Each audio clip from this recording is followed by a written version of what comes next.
I've forgotten to hit record. I thought it was doing it automatically, but anyway, that's all right. We can pick that up.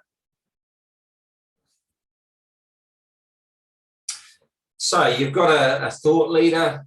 Their mantra might be, bring me the evidence. I want to see it. I want to see the data. I want to know what's going on. I want to get into that. I want to understand it. Strengths. So what are they great at? Imagination, problem solving. If you are managing and leading geeks, then part of what you want to do is give them space to understand something you're grappling with and see what they turn up with as a problem, a solution that you may never have thought of. So they can have really quirky senses of humor. So there's something about a geek that just sees all sorts of aspects of the world in different ways. And they tend to be non-linear thinkers. So it's almost like they can be across space and time all the time. So they're not constricted by needing to be linear in their thoughts. I mentioned the depth thing. So yeah, they'll go deep on a problem or an issue, and they'll really do the homework. I had a situation, had a guy, John Lunn, that I used to work with, that he was probably a 5-1 mix, but he had plenty of geek in him. And I remember sitting in a leadership team meeting with him, and like I'm a 5-3 and a bit of 2, so a competitor superhero with a bit of intimate. And part of what I can do really well is make decisions quickly, be in the spot, be in the moment, look at the big picture. But one of my weaknesses is I'm not terribly great at being in the detail. So I'd rather you just gave me the executive summary and the recommendations, and I probably haven't done that great a job of reading the whole report. And that's exactly what happened on this day. And whatever it was we were talking about was, I'd made a comment about, maybe we go this direction of travel. And then John pipes up in the room and says, well, in the report it says this, this, and this. So that's just not going to work, is it? And it's like, yeah, bloody dead right, John. They've done the homework, they've gone deep, they've got it. And I think something to understand about a geek is when they speak, it's worth listening to, because they tend to be quiet and reserved.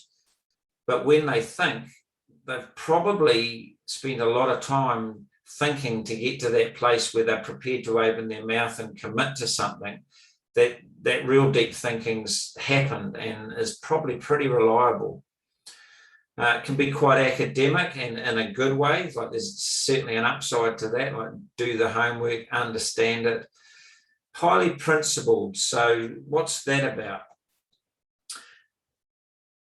If you go back to what the safety strategy is thought and what's it defending against, being threatened in the world, principles are another way of saying, I want to understand what's going on, and I want a framework and an agreement around however we approach this thing, perhaps how we treat each other, what the rules for engagement are, what's the standards we're setting ourselves to, what's the principles we're going to apply and adhere to. And it's like having lots of pegs into the sand to say, yep, do we all agree that this is how it is? And if we adhere to that, we can all be a little bit safer. So that's what's going on there. Tend to like the facts and like the evidence to prove what their thinking is, and will be totally more swayed and influenced by that than a felt sense or intuition. Yeah. On the challenges side, pitfalls can tend to be or can be unrealistic. So if you think about a geek being, where is their joy? Their joy is being in the thought and the problem solving and the mental adventure. And that can consume them to the point that in our everyday jobs, we need to have deadlines, progress markers. We've got to get things done. So if you're managing and leading somebody who's running a lot of geek character structure, there's sometimes the necessity for conversations about reaching milestones and appropriate amounts of time in the thinking and in the problems and the research to get to something that actually lands and does something. So I spent a number of years at head of comms at the Institute for Sport in Scotland. And this was always something that we had to kind of negotiate between the coaches who were obviously working with athletes and trying to get the best out of their performance. And then you'd have all of these sports scientists who are often running a lot of geek character structure. And they were so into the testing and detail, and the bit that needed massaging between them is the coach was like, well, this is great. I kind of think I see where you're going with it, but how do I use it in my everyday session? What does that mean? How do I land? How's that going to turn up in my training session or my coaching plan? So the unrealistic bit is just, right, this has got to land sometime and there's got to be an outcome. Under pressure can be pedantic, so it can go down a rabbit hole and really get stuck on needing infinite detail, and sometimes that's not always necessary. Being detached, so that gift for being objective can also turn up to others as being detached and uninterested. And that doesn't always serve the geek. For them, it's a safety strategy, it's a piece of ego defense, it's protection, but it can turn up to other people as being detached. Worrying, they can be deep into worry and even worry about their worrying. So I had a woman work for me for a while called Louise, who came to me and said, Matt, will you coach me? And after I said to her, well, I'm also your boss, so I can probably coach you on about 90% of stuff, but what about where I'm the problem? I probably can't coach you on that, and I will be the problem somewhere, but we can do the rest. And she said, well, I want to talk to you about how much I worry. I'm always worrying. And effectively, she was worrying about her worrying, which, you can see the irony in that. At the time, she was an event and project manager. And but I said to Louise, I said, another Louise, there was another Louise who was the chairperson of the organisation. And I said to Louise Martin, the chair, always comes to me and says, we've got this event to do, like something that had a Hall of Fame thing that was maybe in the political domain. So it had, politicians and whatever who wanted their face seen in those events as well. And the only person she ever wanted to manage that event was Louise, because Louise would have plan A, and then she would have plan B, C, D, E, F, and G. She literally had a backup plan for the backup plan for the backup plan. She was also a very classy operator, ran beautiful events, but nothing ever went wrong. And, so the upside of her worrying and that diligence and vigilance is she almost had a map of everything that could go wrong in the world and could use that to be brilliant. And we helped her with the worrying. Can be a little bit unempathetic. So this being detached from their own, wanting to be detached from emotion, there's a justification that geeks seem to live in, that if it's logical and if the facts and evidence stack up this way, then it's okay to say it. And they don't think too much about, well, is that insensitive? What impact's that going to have on the individual receiving the information? So I've got friends, Harvey and Juliet, good friends back in Scotland. And Juliet she's a 5-1 mix, but she's got a lot of geek character structure. She's probably borderline on the spectrum too, I would say. And I could turn up at their place and I could go into some kind of complaint about the argument I've had with my significant other, and at the time anyway. And Juliet would say to me, she'd say, well, I've talked to Claudia and this is what Claudia said, and that, I've looked at that and I've seen you guys together. Here's what I see. And she just hit me between the eyes with, basically, you're wrong and she's right, tidy your act up. No cotton wool, nothing. I mean, we have a close enough friendship that she was okay to do that, but she just doesn't have much of a filter for delivering that information. And that can sometimes be a trait of a geek, that they don't have a filter between what they see is going on and not recognizing that sometimes you've got to soften the message to deliver it. Any observations or anything you want to voice into the room at this stage? Any geeks in your world you want to introduce us to? Yeah, I'll do one as an example, Matt, and it's really interesting how the penny has dropped in terms of what you've just spoken about. I had a barman, this is going back sort of 6-8 years.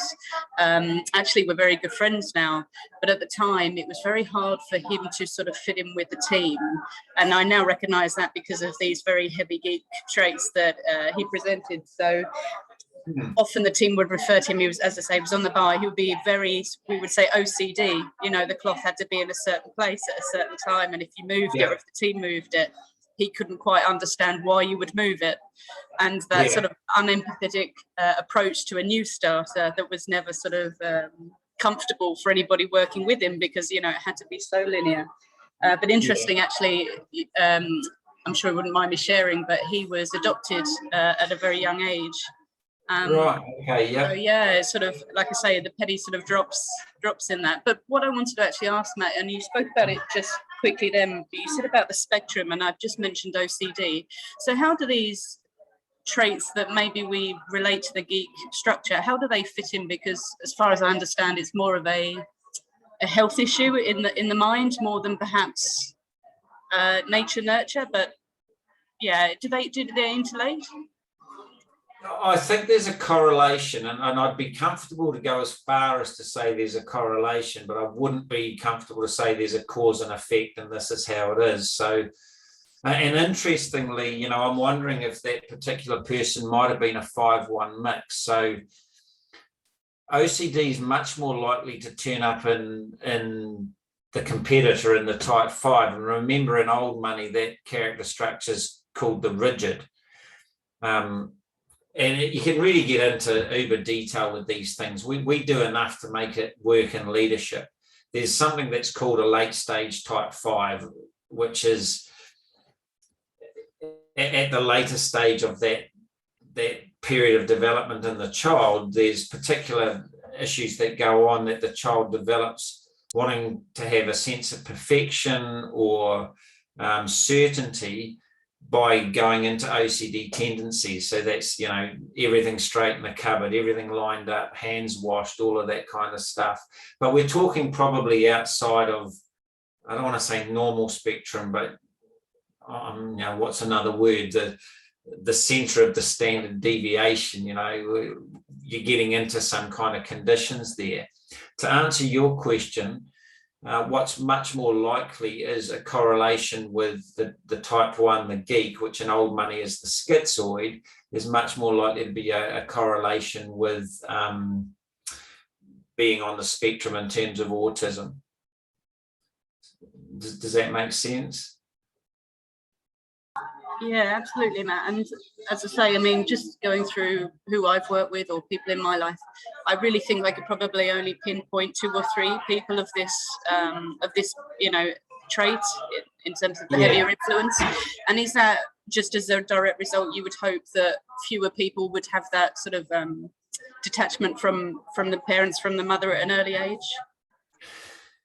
Yeah, and you know, it can be subtle. And I suppose the other thing is, I'll give you not a secret, but just something to know. For in your guys' world, like all of you here are going to have a bit of type 4 or type 5 in you, just because you've got proper grown-up jobs doing big things, and you wouldn't be in those jobs without having some type 4 and 5. And it's not because they're better. It's just because it's a later stage. The things that come online in those later stages allow you to do things like, and you know, interact with the world in ways that line up with leadership. If you saw somebody who was like really, really type 1, they're probably not coping very well in the world. So usually it's going to be a second or a third trait in most of the people you're meeting in everyday life. So if somebody was truly, you know, had type 1 issues strongly, then there's going to be a lot going on for them that they might not be able to cope that well in the world. But then you're getting into probably more, the outer spectrum of into pathology and neurosis and stuff like that. So, yeah, I just want to remind us we're in here. And what this is probably some challenges at that early stage of life, and it turns up, but it's not debilitating. So yeah, I just need to be careful, I guess, about that. And the guy you're talking about, isn't it really interesting that he was adopted, which would speak to probably some kind of issues early on, or some kind of separation.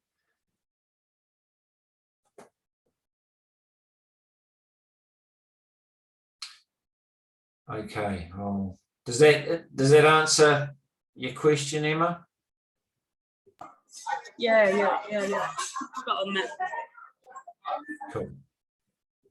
All right, thank you for that. That was useful. It's always great when you've got examples, because it brings the whole thing to life, doesn't it? So,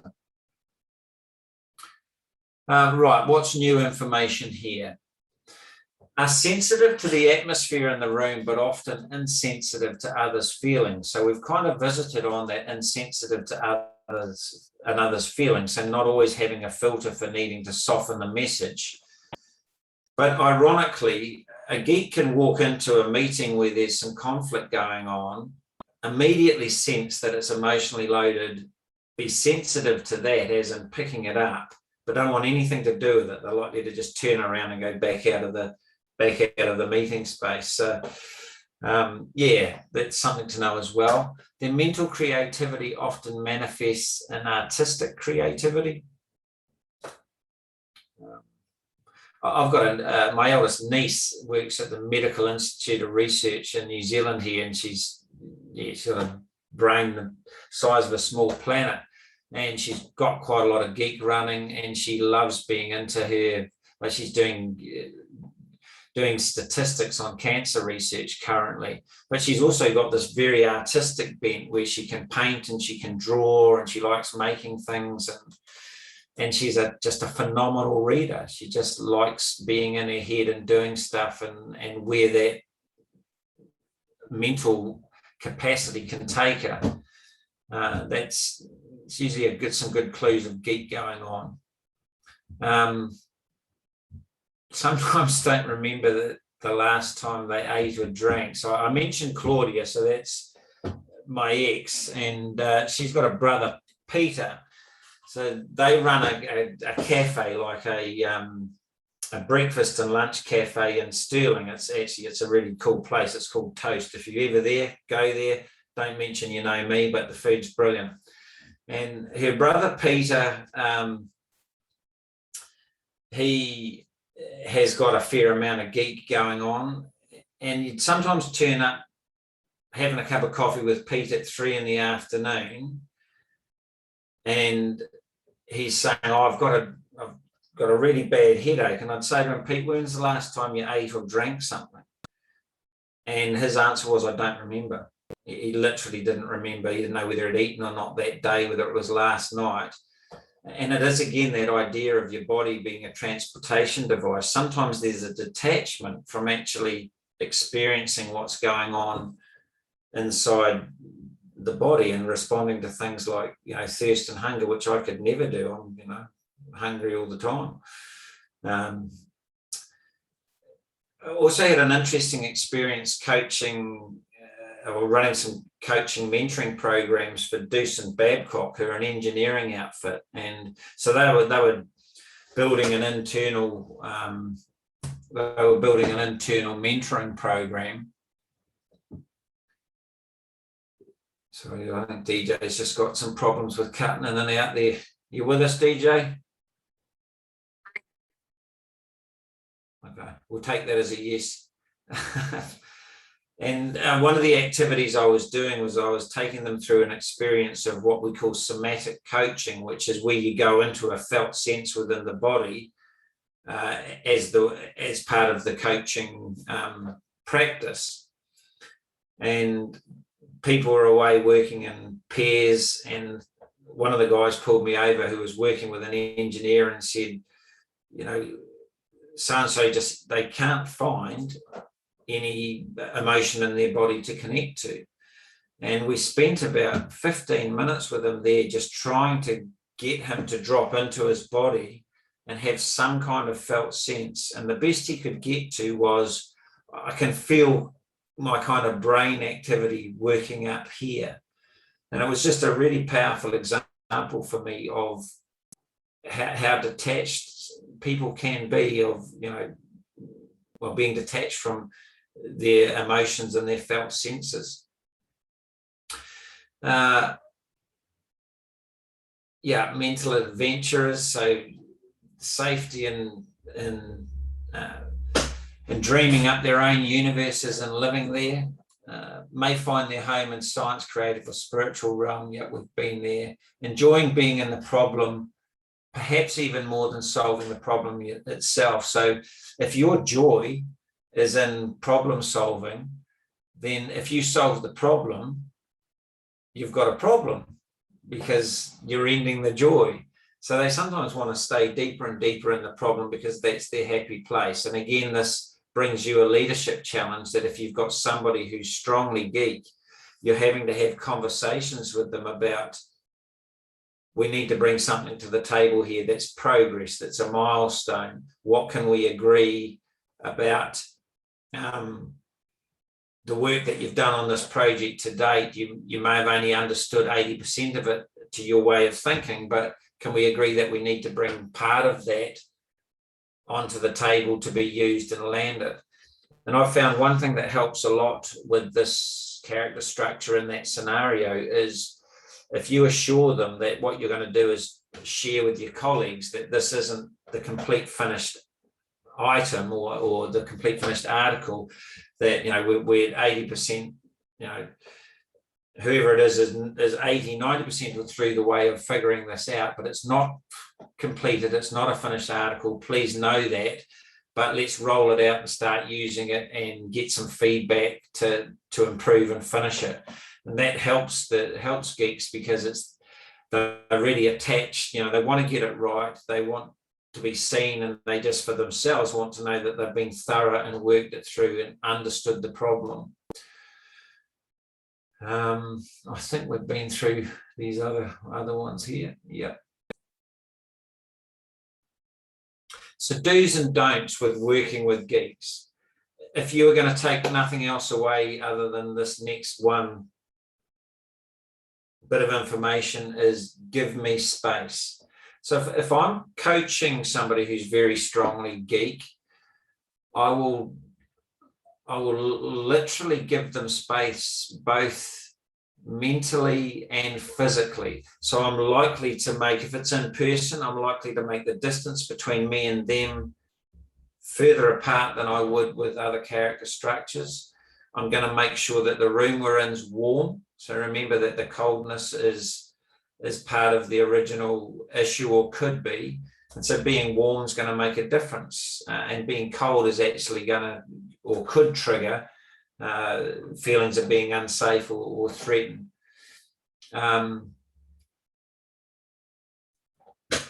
Yeah, so I've got something in the chat here. Yeah, apologies from Jane. She's got to go into another meeting, and yep, fortunately for her, I did hit record halfway through there, so all good.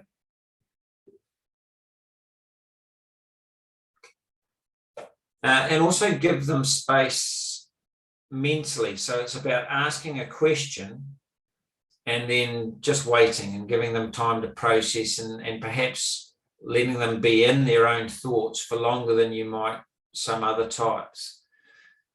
I've had coaching sessions where I've been coaching somebody who's running a lot of geek, and I'm more towards sort of extroverted. I'm quite talky, like being in conversation, and I've really disciplined myself to give a lot of space. I remember one in particular, a guy who's a GB snowboard coach, and we're working on his people stuff, the stuff that I do, obviously. And I remember driving home from the session thinking, Matt, you were really crap today. That was that wasn't, wasn't your finest work. And it just felt like the whole thing had been like pulling teeth and a bit silent and quiet. And I hadn't really felt like I'd landed on anything that had really worked for the guy. And then 2 days later, I got an email from Ben saying, Matt, that session was amazing. I got so much out of that. I figured this, and this out. And all I did was ask the right questions, apparently, and left a lot of space for him to do it for himself. And maybe it came out then, maybe it came out a day later. But he got there, and that was brilliant for him. And so sometimes if you are more extroverted than introverted, then, that could be something that's a watch for yourself. Is we need to give reflectors, and geeks tend to be reflectors, we need to give them more time. They probably want more time to know what's going on going into a meeting. So something I always hang on to is remembering that geeks are driven by wanting to understand. They want the information, they want to know, they want to figure it out. They like to know what's going on. Treat sensitively, so just remembering that they are likely to, a hook and a trigger for them is anything that's overly emotional or emotionally loaded. Another thing, if I'm coaching somebody who's strongly geek, we don't get into the deep parts of the onion straight away. We'll start further out, and we might start in a place of the facts and the evidence and the models and the maps, and slowly we might get to the deeper stuff when they feel safe with me and the conversation. Establish the concepts, so all of that search for understanding. What are the relationship rules? What are the concepts? What are the principles we're adhering to? Who are you in this? Who am I in this? Does that line up with our job titles? All the clues about all these pegs in the sand for parameters for understanding this issue. Talk facts and details, yeah. So don't asking personal questions too soon, so that comes slowly catchy monkey. Testing their boundaries. So if you're going to muck around with those principles and frameworks that they like to have in place, you're going to unsettle them. So that's never a good idea.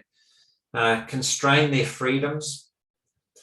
Again, a challenging one. So the gift with, if you're leading and managing gifts, is you could send them into deep thinking spaces to come up with alternative ways of doing things and solutioning, and they'll be happy doing that. And again, it's that negotiation of when does this thing land and when can we use it, which is the demanding delivery as well. And so just to remember that their happy place is being in the problem. I'm working with a pharmaceutical outfit at the moment who are working on a dementia drug, and they're at the late stages of development and research, and hopefully go to market in the next couple of years. A lot of geeks in that business, and it's interesting. And what's happening there at the moment is if they go to the market, well, they've basically proven a drug to a certain level, and it's gonna, they've solved the problem, and let's hope they have, because that would be amazing. But I can already see in the organization, they're talking about where else can they take this particular knowledge or understanding, what does version 2 of this thing look like? So they're already creating their own futures with, we want to keep working on the problem, even if we get to this stage. All right, that's, let me stop talking. You've done well. That's a lot of information. Let's stop sharing that. Let's get people up on screen. Okay, so any questions, examples, observations? I've got a question, but you may well have covered it, but my little pea brain can't. No, it's all good. That's a huge amount of information I just covered. I understand sort of the structural or the skeleton size, but then some of the behaviors you're describing, somebody with a big bone structure, etc., could potentially have that. Just because you're of a certain thing doesn't mean you're going to go to that. And particularly if you go back to the, well, my youngest is nearly 4, he's still learning stuff. So if that's where the behaviors and stuff get learned, it doesn't matter whether you're big bone, small bone, or whatever. Surely it's what's actually happening in those early years over the size of your skeletal structure. Yes, I mean, it's like I say, I don't purport this as the truth. It does turn up for me as being accurate a lot of the time. So what do we know? So in character structure or bioenergetics, height has nothing to do with it. But it does seem to be that the patterning of how we're doing the muscular blocking to block emotion does seem to have an influence on how the body grows and develops and the skeletal structure that supports it. So now I've said that, let's also think about, there's several things going on. So there's, like I mentioned that I'm a 5'3", so I'm a competitor superhero intimate. And I'm in the normal part of the bell curve, if you like. And so these events and perceptions I've had, I do certain things in certain ways, and it turns up in my body, and it's certainly accurate for me. But your son he isn't any one thing. He's probably different things happening at different times. And the other thing that we must do is it's like, we can't run this stuff at home. It's like, just love your kids and forgive yourself for all the mistakes you're going to make, and that's about the best you can do, right? It's all going to be fine, and who knows what makes us, and it's all a bit big and magical. So please don't get too worried about all of that stuff. I think an interesting debate and discussion is, I'm big boned and my son's big boned. It's just genetic. But we could also have a discussion, and I don't need to be right about this. It's not what I'm about, but I am curious about the scripts and the family patterns that we pick up. So, is it nature or nurture? It's going to be a bit of both. But do I look like my mum and dad because the way they were brought up is the way that I've been brought up, and so those same impact moments were probably around about the same things. Like, I know in my family, my dad's very interested in capability and performance, and that's had an impact on me. I'm interested in those things too. And so when I say I'm not, it doesn't need to be the truth, it doesn't. And my other invitation is just be curious and open about what could be possible in the patterns of our family scripts. Does that make sense to your family scripts? And what's another way of saying that? Like, our patterns of behavior and the rules, how we treat each other in families, and what our value system is, all of that stuff, maybe repeating patterns, multi-generational, because we do look like our mum and our dad often, don't we? Mm. And of course we do. There is genetics at place as well. I'm not saying that's not a real thing. Of course it is. Eye color's got nothing to do with character structure, etc., etc. And my other thing to say about that, Adrian, is if that's difficult for you, throw it all out and just go with the disposition and behaviors, and see if you can find something in it that's useful and usable. Because it would be a shame to get stuck on, well, this is a load of bollocks because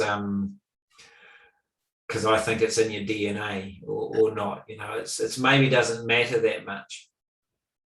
Yeah, no, it wasn't. I was certainly throwing it away as a load of bollocks, but like when Jim talked about it and stuff, I was like, hang on, there is an element of you're born and your body will develop in a certain way. I get then there's all the other factors for sure. But I think just, in my head to compute it, to think that just because you look a certain way means you're going to be a geek isn't. I know, it's a lot. But then it also fascinates me when you look at people, friends, colleagues, whatever, or start with your friendship groups, and they've got 2 or 3 children, and the children look really different. Like, and my sister's got, I don't have kids myself, my sister's got 3.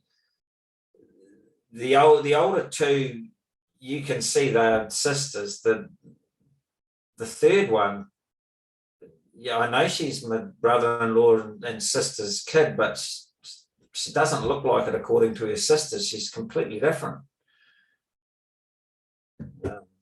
So, you know, and I guess I know, you know, do you know people where the kids in the same family are very different looking?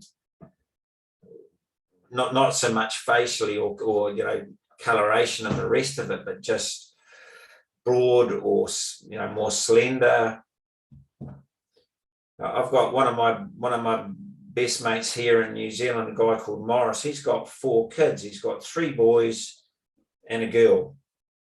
And the youngest boy, the middle boy, and the girl, all quite thick-set, broad kids. And number 1 kid is 6'3" and a beanpole.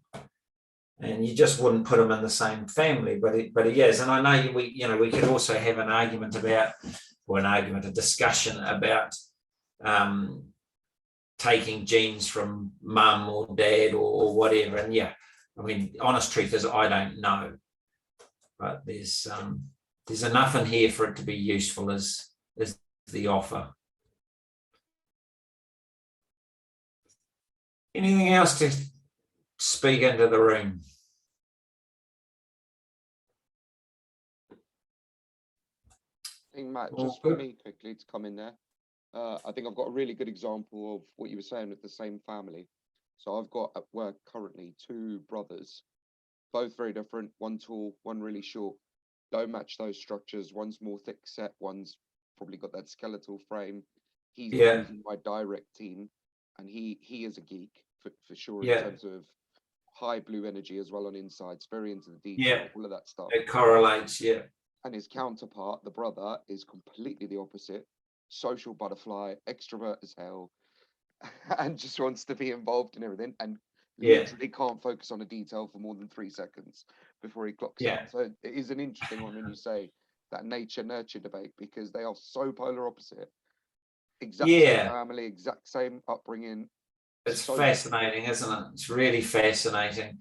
And remember, like all I'm interested with this, and why I tend to go with this model of personality, my hope is that it just gives you a framework for different approaches and connections. It's not going to ever tell you who somebody is, but it might give you some clues about the sort of approach you might want to take, or even enough to say, oh, I think they might be quite strongly intimate.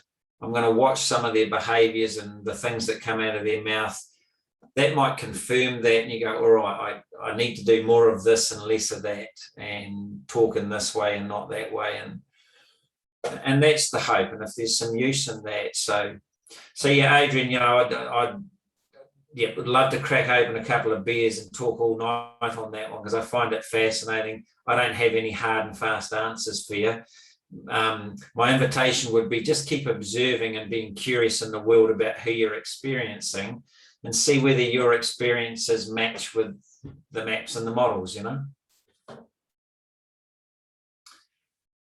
All right, folks. Well, that's well done on listening to all of that. I hope that's been useful. Really happy to stay online with anybody if you want a bit more and/or follow-ups. We can go into it in one-to-ones and just land the understanding more. So whatever you need, and you've got those handouts, those summary cheat sheets, if you like, that are in that shared drive. So they're a fairly fine-tuned summary of what I've gone over today. So.